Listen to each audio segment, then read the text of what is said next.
The eternal body of man is the imagination, and that is God Himself. There is a vast difference between states and the immortal you, for the immortal you is God. God is playing all the parts in the world.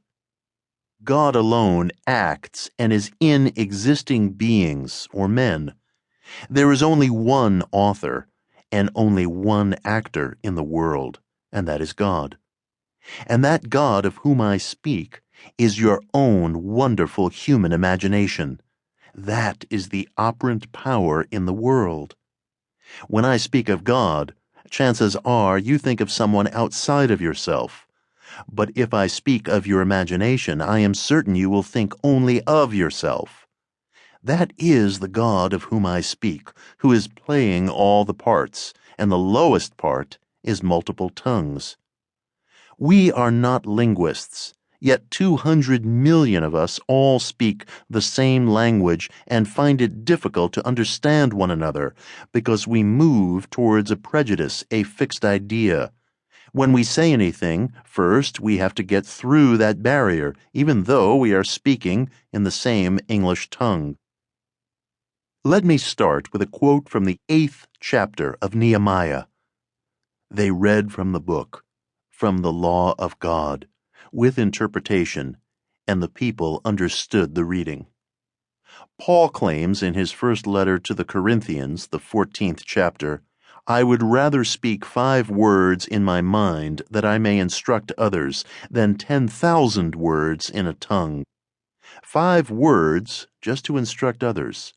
That has been my hope since I started teaching back in 1938, to make it so clear there is no misunderstanding.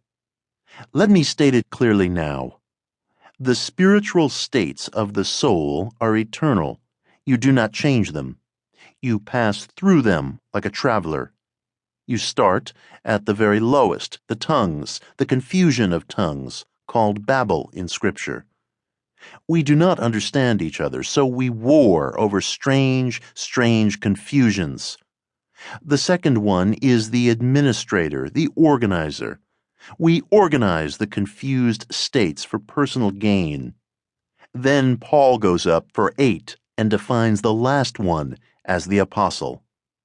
Now, the one who played the part in the very lowest is still the very same one who is going to play that part when he is called as an apostle and sent to tell the true story.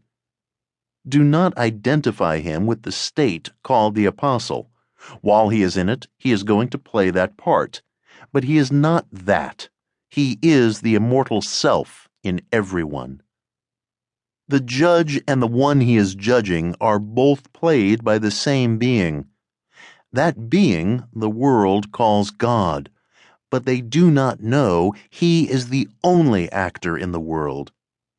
God only acts and is in existing beings or men. You and I, learning how to create states to deliver others forever.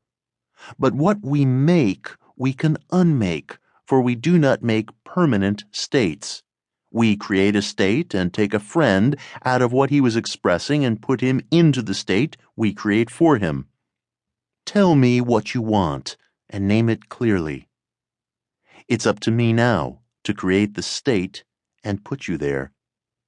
What would it be like if you were now what I wish you were? Then I try to persuade myself you are that being.